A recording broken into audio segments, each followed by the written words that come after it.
नमस्कार दोस्तों, MPIQ के डेली संवाद प्रोग्राम में मैं बलराम पटेल आप सभी का स्वागत करता हूं।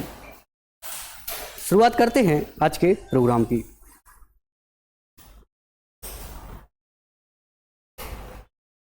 जैसा कि आप देख सकते हैं, आज का हमारा टाइटल है महिला सशक्तिकरण का अधूरा संकल्प। इसके आगे हम देखते हैं पहला वाला जो आर्टिकल है वो हमने जहां दैनिक जागरण से लिया है, तो वहीं सेकंड वाला जो आर्टिकल है वो हमने दैनिक जनसत्ता से लिया है। और आप सभी को बता दें कि आज के जो हमारे दोनों आर्टिकल हैं, दोनों आर्टिकल का उद्देश्य लगभग समान ही है, इसलिए आज हम कंबाइन रूप से पढ़ेंगे दोनों आर्टिकल्स को। तो दैनिक जनसत्ता का जो टाइटल है वो है भय के वातावरण में जीती स्त्रियां। महिलाओं के मुद्दे पर चर्चा करने से पहले आज हम शॉर्ट में समझेंगे कि प्राचीन काल से लेकर अब तक भारत में महिलाओं की क्या स्थिति रही है। तो वही यहाँ पर डिस्कस किया गया है कि भारत में महिलाओं की स्थिति प्राचीन काल से लेकर अब तक देखें तो बहुत सारे बदलावों से गुजरी है। जहाँ पर हम वैदिक काल की बात करते, प्राचीन काल में जब हम जाते हैं तो हम देखते हैं कि कैसे वैदिक काल में महिलाओं की जो स्थिति थी वो बहुत ही सर्वोच्च थी, वो पुरुषों के समतुल्य थी। साथ ही साथ महिलाओं की जो स्थिति थी वो पुरुषों के दर्जे की थी। और वहाँ पे हमें बहुत सारे ऋषिकाओं के भी नाम देखने को मिलते हैं। जैसे वेदों में आपको मिलेंगे, वेदों में आप बहुत सारे नाम देखेंगे, जिसमें आपको मिलेगा,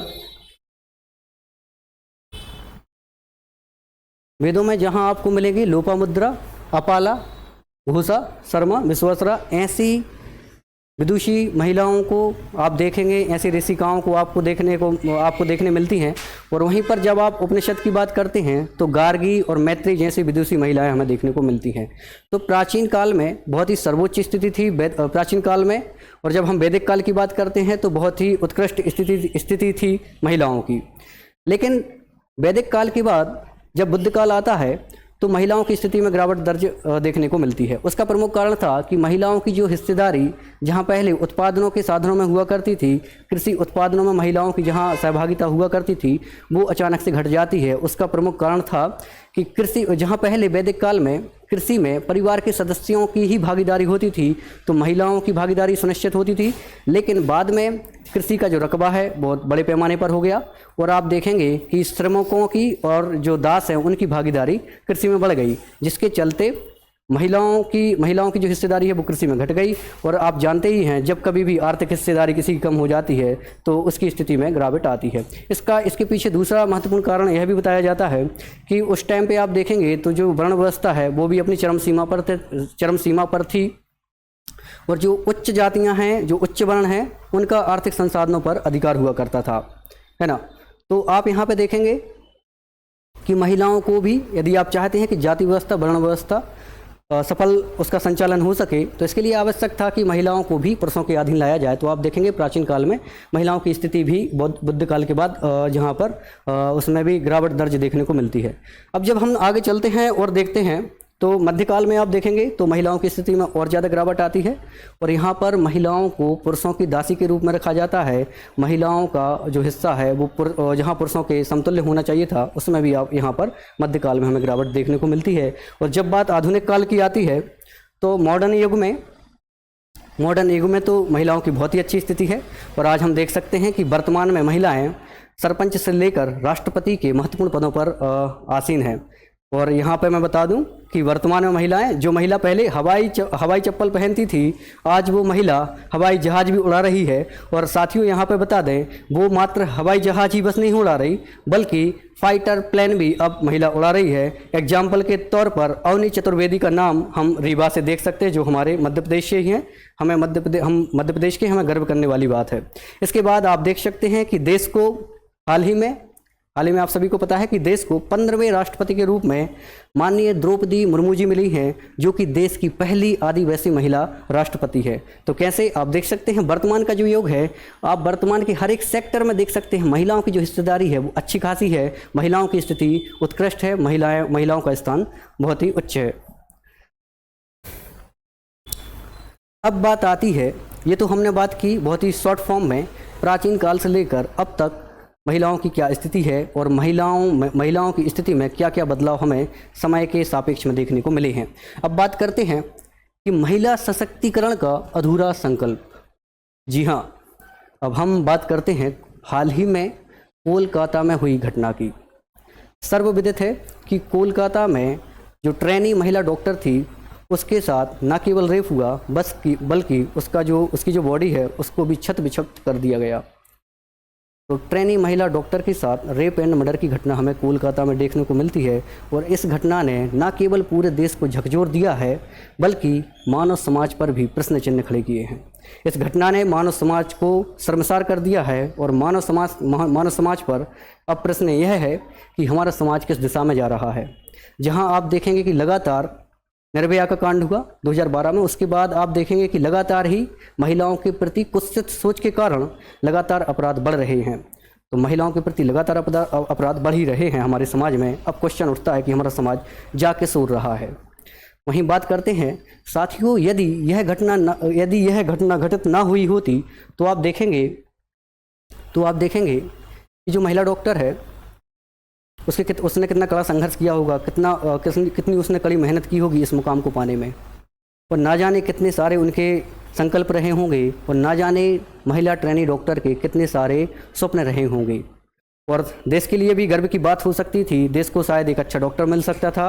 और देश के लिए बात करें तो चिकित्सा विज्ञान के क्षेत्र में जिसका चिकित्सा विज्ञान के क्षेत्र में अभूतपूर्व योगदान हो सकता था, लेकिन संकल्प अधूरे रह गए, स्वप्न अधूरे रह गए, जिसके लिए जिम्मेदार है समाज और हमारा लचर सिस्टम। तो आज हम समझेंगे कि कैसे महिलाएं हैं जो भय के आवरण में अपना जीवन व्यतीत कर रही हैं। भारत जहां पर भारतीय चिंतन में महिलाओं को सर्वोच्च स्थान था, महिलाओं को माता का स्थान था, लेकिन आज हम समझेंगे कि कहाँ भारत जा रहा है और भारत का समाज किस दिशा में अब मुड़ रहा है। बहुत ही गंभीर विषय है। तो चलिए शुरुआत करते हैं आज के सेशन की। तो कोलकाता की घटना ने महिलाओं की सुरक्षा और सम्मान के मुद्दे को उजागर किया है। और यहाँ पर ये वही देश है जो बड़े बड़े मंत्रों और बड़े बड़े अवधारणाओं को फॉलो करता है, जैसे यत्र नार्यस्तु पूज्यन्ते रमन्ते तत्रो देवता, अर्थात जहाँ नारियों का सम्मान होता है, जहाँ पर महिलाओं का सम्मान होता है, वहाँ पर देवताओं का निवास होता है। ऐसे मंत्रों और अवधारणाओं को आत्मसात करने वाला देश था हमारा भारत। लेकिन अब आप देख सकते हैं कि नारी का सम्मान भारत में कहाँ है।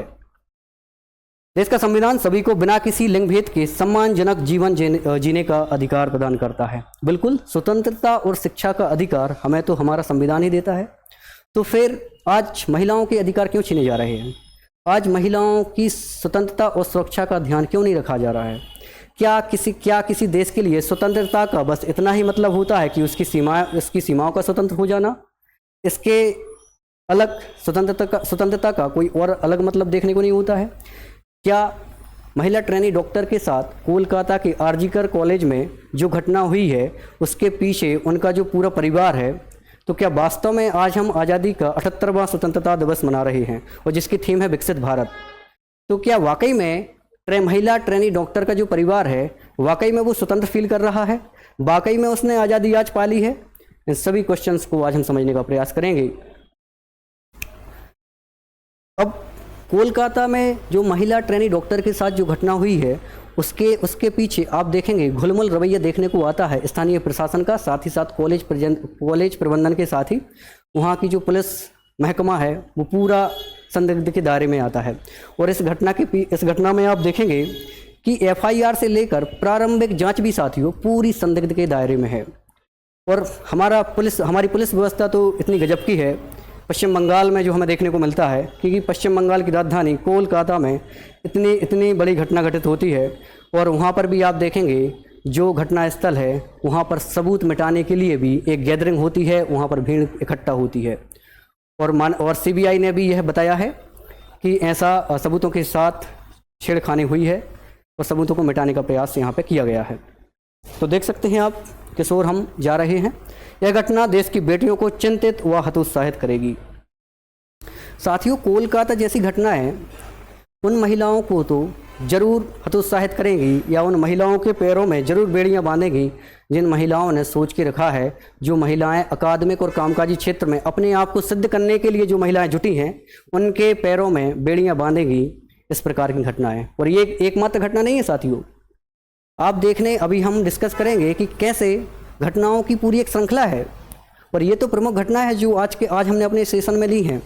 ऐसी हजारों घटनाएं डेली घटित हो रही हैं। हर 15 मिनट में 2018 में एक आंकड़ा आता है कि हर 15 मिनट में दुष्कर्म का मामला भारत में सामने आता है। तो आप देख सकते हैं कि कैसे मामले लगातार महिलाओं के खिलाफ बढ़ रहे हैं उस देश में जहां के भारतीय चिंतन में जो नारी है वो माता हुआ करती थी। तो भय के वातावरण में जीती स्त्रियां, देश में किसी भी आयु वर्ग की महिलाएं हों, आज कोई भी सुरक्षित नहीं है।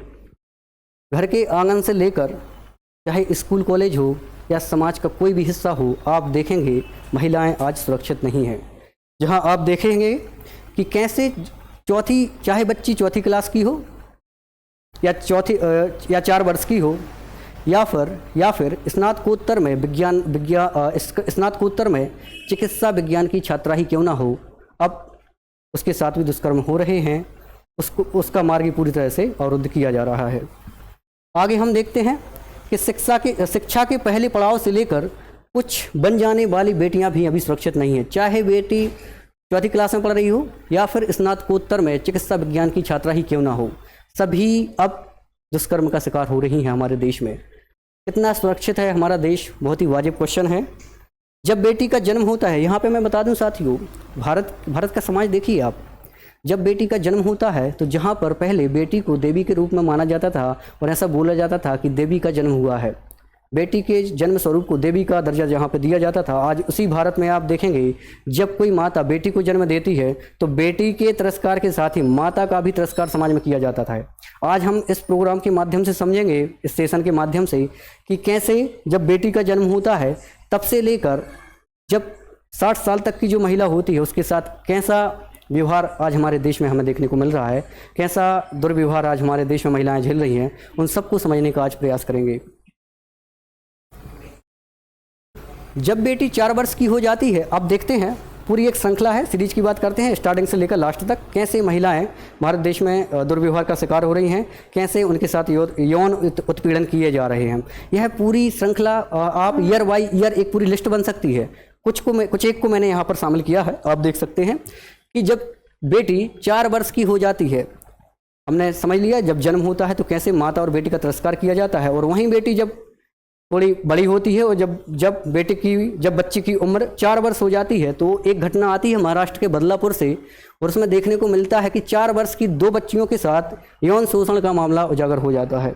और यही नहीं, जब बात आगे चलते हैं, जब हम देखते हैं कि जब बेटी चौथी कक्षा में होती है तब उसकी उम्र 10 वर्ष की होती है, तो हरियाणा के जींद से एक मामला आता है कि कैसे प्रिंसिपल उसे स्कूल का कैंपस दिखाने के लिए ले जाता है और वॉशरूम में जाकर उसके साथ यौन उत्पीड़न करता है। आगे जब देखेंगे तो यह पूरे घटनाओं का क्रम है जो लगातार ये वारदातें होती रही हैं। आगे हम देखेंगे कि उन्नाव बलात्कार मामला जिसमें 17 वर्षीय बालिका के साथ गैंगरेप हुआ था, उसके बाद कठुआ मामला जो कि उत्तर प्रदेश से ही था, किसी से छुपा हुआ नहीं है, और आगे जो एक घटना थी जिसने पूरे देश में एक लहर पैदा की थी वो थी दिल्ली सामूहिक बलात्कार मामला। इसमें जो पीड़िता का नाम था वो थी ज्योति सिंह, जिसकी उम्र 22 वर्ष थी, जिसका चलती बस में रेप किया गया था और गैंग रेप किया गया था, और पूरे देश में दिल दहलाने वाली घटना थी निर्भया। इसी को बाद में हम निर्भया के नाम से भी जानते हैं। और निर्भया के मामले के बाद देश में बड़े पैमाने पर कानूनों में परिवर्तन किया गया, बड़े बदलाव हमें देखने को मिले, लेकिन उन सब के बावजूद भी आज ये घटनाएं रुक नहीं रही हैं, बल्कि साल दर साल इनमें वृद्धि ही दर्ज होती जा रही है। इसके बाद देखते हैं साथियों महत्वपूर्ण केस, आपने शायद पता नहीं सुना होगा या नहीं, अरुणा शानबाग का केस।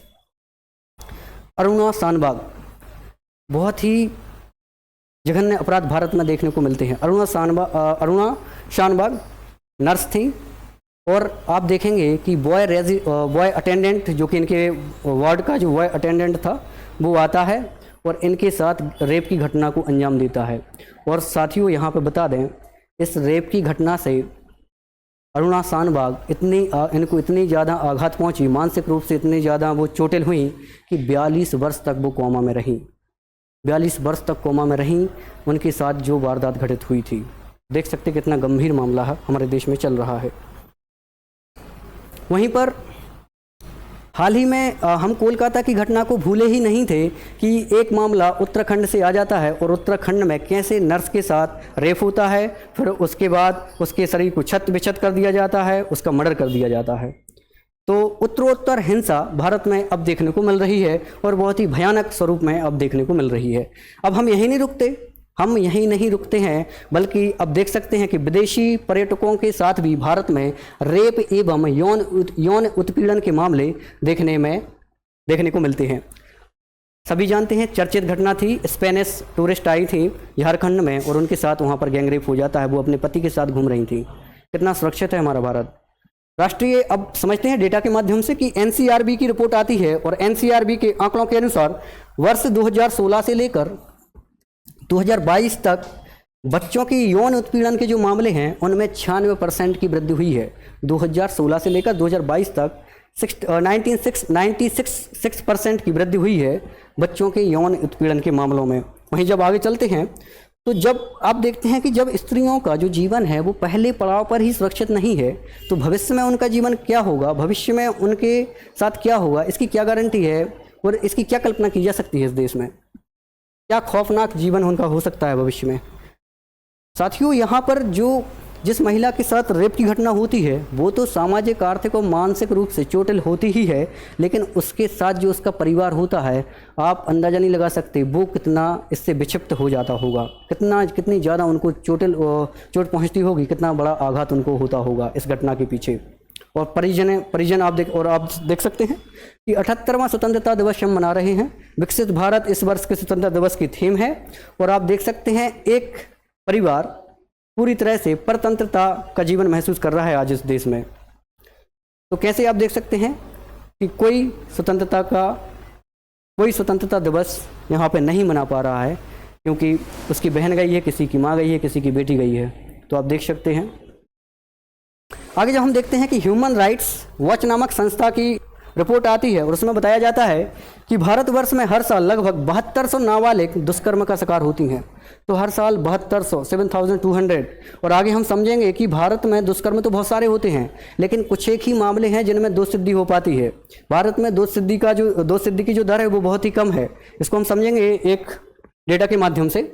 अब आप देखेंगे कि भारत में दुष्कर्म तो होता है और जब दुष्कर्म के बाद जो पुलिस कार्यवाही है, जो पुलिस है वो भी संदिग्ध में आ जाती है। पुलिस भी आपको देखने में आता है कि पुलिस भी पीड़िता के साथ उत्पीड़न करती है और आप देखेंगे जो आरोपित हैं, जो दोषी हैं, जो अभियुक्त हैं, उनका कैसे साथ निभाती है।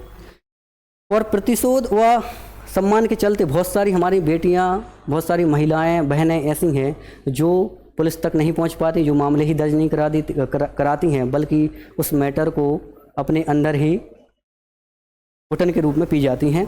और आप देखेंगे कि महिलाओं के खिलाफ जो मामले हैं वो कभी घट नहीं रहे हैं, बल्कि लगातार बढ़ रहे हैं। जहां आप देखेंगे घरेलू हिंसा में, दहेज, बाल विवाह, लव जिहाद जैसे अनेकों मामलों में महिला जो है वो शिकार हो रही है।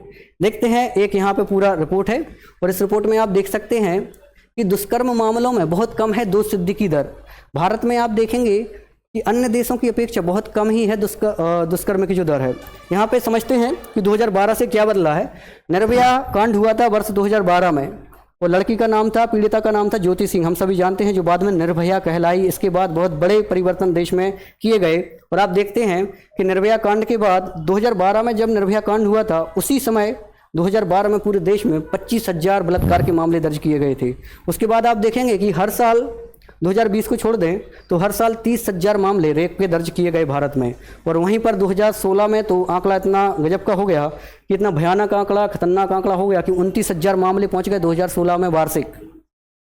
और वहीं पर 2018 में तो देश भर में ये देखने में आया है कि हर 15 मिनट में एक रेप दर्ज कराया गया है महिलाओं के द्वारा और 31,000 से अधिक दुष्कर्म के मामले दर्ज किए गए हैं वर्ष 2022 में। तो बहुत ही महत्वपूर्ण आंकड़े यहाँ पे आपको देखने को मिलते हैं। और वहीं पर जब हम दोष सिद्धि की दर की बात करते हैं तो भारत में दोष सिद्धि की जो दर है वो मात्र 27% है। और वहीं पर आप जब देखेंगे ब्रिटेन में यह 60% है, तो वहीं पर कनाडा में है 42% है। तो 27% है भारत में दोष सिद्धि की दर। इसके पीछे बहुत सारे कारण हैं कि कठोर हमारे पास कानून नहीं है, तो बहुत सारे केसेस, बहुत सारे मामले तो दर्ज ही नहीं हो पाते हैं, और बहुत सारे मामलों में आप देखोगे जो पुलिस है और आगे चल के तो आप देखोगे जो न्यायालय है और जो न्यायाधीश हैं उनकी भी जो प्रक्रिया है वो भी हमें संदिग्ध के दायरे में देखने को मिलती है।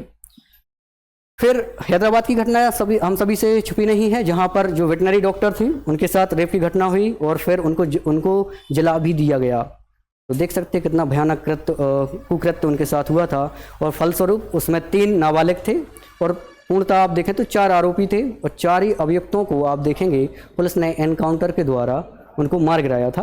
तो हैदराबाद की घटना थी। तो ये घटनाएं साल दर साल आप लगातार बढ़ती हुई देखेंगे, इनमें कोई कमी नहीं आई है।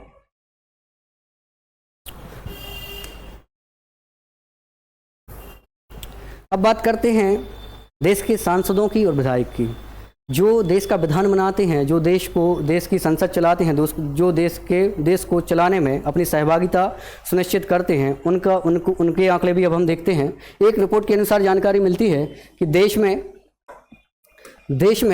134 सांसदों विधायकों पर आप देखेंगे महिला अपराध के मामले दर्ज हैं, और इसमें से 4 और 14 विधायक तो ऐसे हैं जिन पर दुष्कर्म का जो मामला है वो लगभग सिद्ध ही है। इसके बावजूद ये संसद में देश का कानून बना रहे हैं और विधानमंडलों में आप देखेंगे राज्य का प्रतिनिधित्व संभाल रहे हैं। आगे जब हम देखते हैं तो क्या यह स्थिति चिंताजनक नहीं है? क्या यह आज प्रश्न नहीं उठता है कि हमारी राज्य सरकारों को, साथ ही साथ हमारी केंद्र सरकारों को आज यह नहीं सोचना चाहिए, यह नहीं देखना चाहिए कि कैसे सांसद जो हैं और जो विधायक हैं, कैसे वो भी दुष्कर्म के आरोपी यहाँ पर देखे जा रहे हैं, कैसे वो भी दुष्कर्म के मामलों में संलग्न होते हैं। दोषी के अधिकारों की चिंता। अब यहाँ पे एक और वाजिब क्वेश्चन इस आर्टिकल के माध्यम से उठता है, और वो क्वेश्चन यह है कि न्यायालय जो आरोपी है, जो अभियुक्त है, जो दोषी है, उसके अधिकारों की यदि चिंता करता है तो फिर जो पीड़िता थी जिसके साथ दुष्कर्म हुआ, बाद में उसकी हत्या कर दी गई बहुत बुरी तरीके से, तो फिर उसके अधिकारों की रक्षा कौन करेगा? उसके अधिकारों को क्या? और केंद्रीय गृह मंत्रालय के द्वारा कुछ आंकड़े यहाँ पे प्रस्तुत किए जाते हैं जो कि एनसीआरबी के द्वारा कलेक्ट किए गए हैं, और इन आंकड़ों से हमें पता चलता है कि 2019 से लेकर 2021 के बीच में 10.5 लाख जो महिलाएं हैं वो लापता हो गई। 18 वर्ष से जिनकी आयु थी ऐसी 10.5 लाख महिलाएं देश से लापता हो गई, और वहीं पर 18 वर्ष से कम की जो लड़कियां थी तो उनकी संख्या 2.5 लाख है। ऐसी 2.5 लाख लड़कियां लापता हो गई। कहाँ गई ये लड़कियां, कहाँ गई ये महिलाएं? आज पूरा देश जानना चाहता है। और ये ऑथेंटिक डेटा है जो कि केंद्रीय गृह मंत्रालय के द्वारा संसद में पेश किया गया था, एनसीआरबी के डेटा हैं। तो आप देख सकते हैं कितनी भयावह स्थिति देश में है कि महिलाएं लापता हो रही हैं, असुरक्षा का कितना माहौल यहाँ पे देखने को हमें मिलता है। यह आंकड़ा एनसीआरबी के द्वारा संकलित किया गया है। अकेले राजधानी की बात करें दिल्ली की, तो अकेले राजधानी में आप देखेंगे 61,000 महिलाएं और 23,000 लड़कियों के लापता होने का आंकड़ा है। आगे देखते हैं, और एनसीआरबी की 2024 की रिपोर्ट के अनुसार यदि हम बात करें तो पिछले वर्ष के मुकाबले में जहां बलात्कार के मामलों में 1.1% की वृद्धि हुई है, वहीं पर अपहरण की घटनाओं में 5.1% की वृद्धि दर्ज हुई है। और आगे रिपोर्ट में सबसे ज़्यादा इसमें बताया गया है कि अपराध दर वाले जो प्रांत हैं उसमें उत्तर प्रदेश है, केरल है, महाराष्ट्र, दिल्ली है, साथ ही साथ इसमें बिहार भी शामिल है। अब बात कानून व्यवस्था की ढिलाई की करते हैं। तो कानून व्यवस्था कैसी हमारे देश में पूरी तरह से शिथिल है, अब इसको समझने का प्रयास करते हैं। साथियों, हमारे देश में बहुत सारी महिलाएं आर्थिक स्थिति उनकी अच्छी नहीं होती है, आर्थिक रूप से वो कमज़ोर होती हैं, तो बहुत सारी महिलाओं के साथ दुष्कर्म की घटना होती है और वो शांत रह जाती हैं, वो कोई भी स्टेप आगे नहीं लेती हैं। लेकिन हमारी समाज में कुछ एक महिलाएँ होती हैं जो आप देखेंगे एफआईआर रजिस्टर कराने तक पहुंच जाती हैं, लेकिन एफआईआर रजिस्टर भी नहीं होती, और यदि एफआईआर रजिस्टर हो जाती है तो पुलिस के दुर्व्यवहार का सामना इन महिलाओं को करना पड़ता है, और पीड़िता के साथ दुष्कर्म की भी संभावना पूरी रहती है, और दुष्कर्म के भी मामले सामने आए हैं। अब ये तो हो गई एफआईआर, मान के चलो एफआईआर आपकी दर्ज हो चुकी है। अब एफआईआर के बाद मामला जाएगा न्यायालय में। तो एक मामला ऐसा भी देखने में आया है जहां पर न्यायालय के माननीय न्यायाधीश बोलते हैं, जो आरोपी पक्ष था उससे बोल देते हैं कि आपको अपना पक्ष रखने की ज़रूरत नहीं है, मैं ही भी आपका पक्ष रख लूँगा, और एक तरफा फैसला सुनाते हैं और पीड़िता से ऐसे सवाल जवाब करते हैं कि पूरा देश शर्मसार हो जाता है, पूरी मानव सभ्यता शर्मसार हो जाती है, और पीड़िता न्याय की जो गुहार लगाने गई थी वो वहीं पर शांत हो जाती है, और वो ऐसे न्याय से उसकी जो उम्मीद है वो टूट जाती है। तो आप देख सकते हैं फिर न्यायालय इसके बाद जैसे तैसे न्यायालय से मानकर चलिए यदि किसी आरोपी को सजा हो भी जाती है तो आप देख सकते हैं 3 से 4 साल बाद, 3 से 4 महीने के अंदर ही वो व्यक्ति आपको जेल के बाहर घूमता हुआ मिलता है। तो जब रेप का आरोपी था और रेप का मामला उसके ऊपर सिद्ध हो चुका था और वो 4-5 महीने जेल में रहकर आया है और जेल के बाहर घूम रहा है, तो इससे देश की सुरक्षा बढ़ेगी या देश में असुरक्षा का माहौल पैदा होगा। तो आप देख सकते हैं पूरी कैसे प्रोसीजर काम कर रही है महिलाओं को सुरक्षित करने के लिए, महिलाओं को सुरक्षित वातावरण प्रदान करने के लिए। देश में जानबूझकर बोल रहा हूं कि सुरक्षित वातावरण इस प्रकार से हमारे देश में उत्पन्न किया जा रहा है, हमारे सिस्टम के द्वारा, हमारे समाज के द्वारा। आगे जब हम देखते हैं कि क्या, एक क्वेश्चन यह भी है कि क्या इस प्रकार की घटनाएं हमारी वैश्विक साख को खराब नहीं कर रही हैं? स्पेन की टूरिस्ट आती है झारखंड में, उसके साथ दुष्कर्म का मामला दर्ज होता है, तो क्या इस प्रकार की घटनाएं देश की स्थिति को उजागर नहीं करती हैं, वैश्विक पटल पर नहीं लाती इस प्रकार की घटनाएं हमारे देश को? भारतीय चिंतन में, जहां पर भारतीय चिंतन में महिलाओं को माता का दर्जा प्राप्त था, आज हमारा समाज किस ओर जा रहा है, आज हमारा देश किस ओर जा रहा है?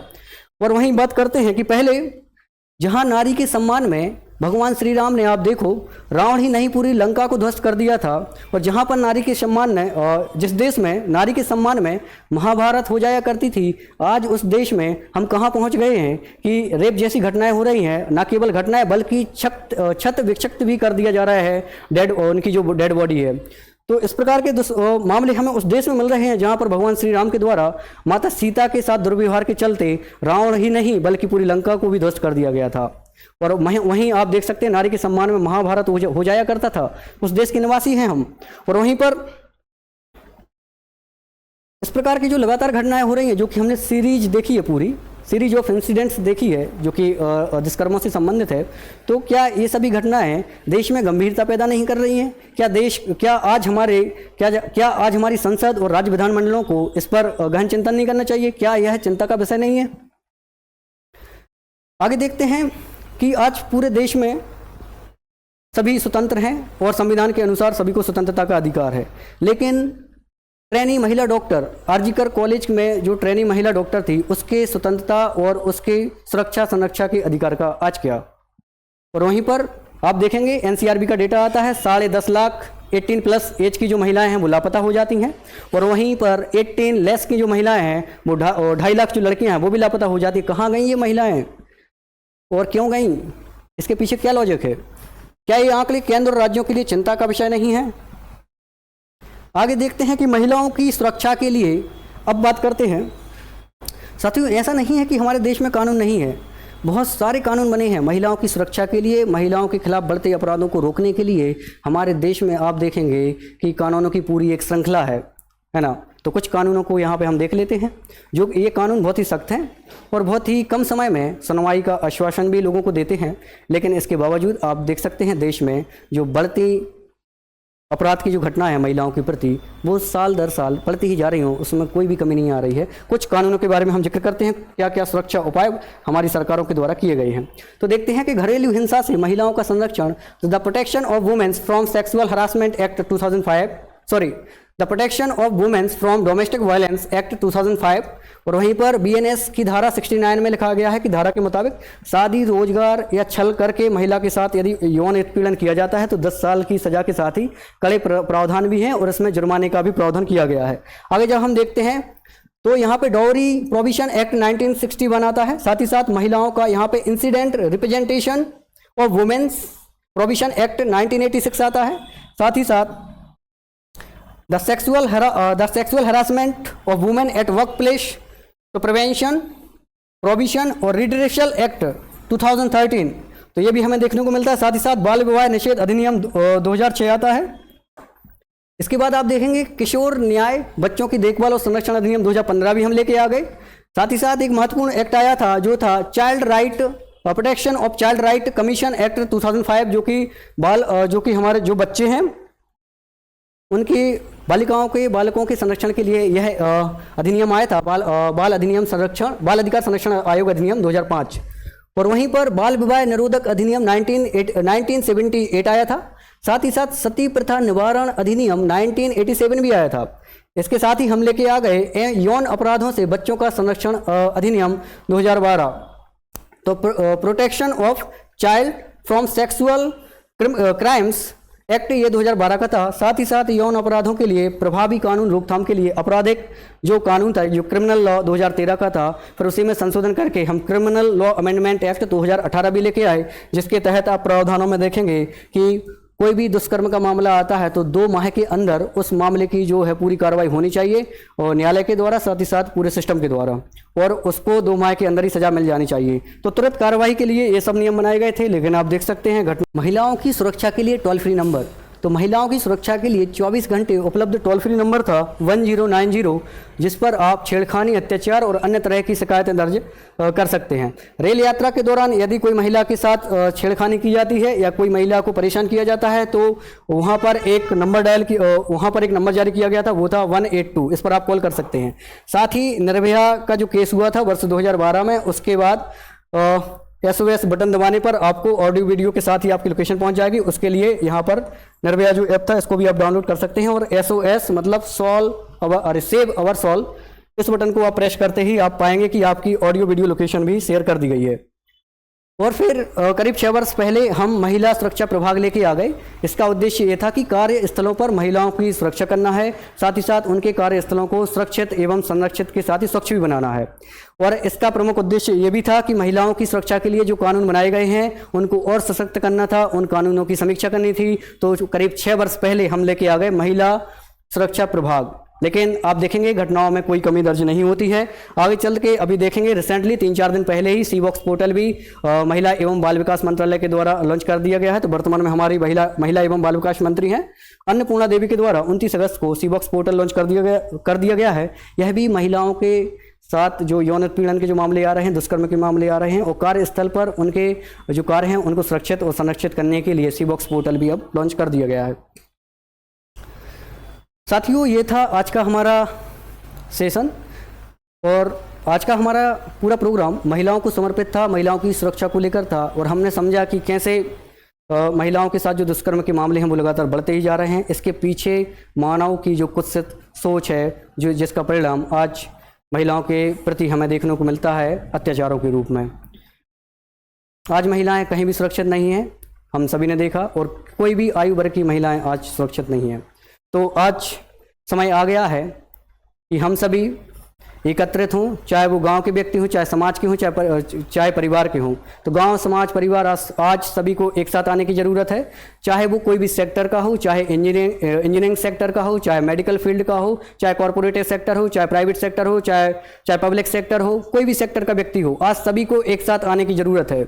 और देश में एक ऐसा प्लेटफॉर्म डेवलप करने की ज़रूरत है, एक ऐसा सख्त कानून बनाने की ज़रूरत है जो हमारी महिलाओं को सुरक्षित करे, हमारी महिलाओं को संरक्षित करे, और हमारी महिलाएं भय के वातावरण से मुक्त होकर एक स्वतंत्र जीवन वो भी व्यतीत कर सके, और संविधान के अधिकारों को भी हम सुरक्षित कर सकें। तो आज आवश्यकता है सभी को एक साथ आने की, और एक ऐसा कानून बनाने की, एक ऐसा प्लेटफॉर्म डेवलप करने की, और एक ऐसी मानसिक सोच डेवलप करने की अब आवश्यकता है जो पूरे विश्व में नजीर बने। जिस देश के भारतीय चिंतन में महिला माता के रूप में थी, आज वो देश में इतना घिनौने कृत्य हो रहे हैं, ये सब हमें स्वीकार्य नहीं है। आज हम सभी एक होकर आएंगे और एक नजीर साबित करेंगे पूरे विश्व में। तो महिलाओं का संरक्षण हम सभी की प्राथमिक जिम्मेदारी अब होनी चाहिए। ये था आज का हमारा सेशन महिलाओं की सुरक्षा से संबंधित। यदि आपके पास कोई सुझाव होते हैं तो वो आप हमें कमेंट बॉक्स में ज़रूर लिखें। और आज के सेशन के लिए आप सभी का बहुत बहुत धन्यवाद। महिलाओं का आदर करिए, महिलाओं का सम्मान करिए। सभी हमारी माताएं हैं, बहनें हैं, और उनका जो अधिकार है, जो उन्हें संविधान में दिया गया है, उन अधिकारों को भी सुरक्षित करने का हमारा कर्तव्य बनता है। Thank you so much. जय हिंद साथियों।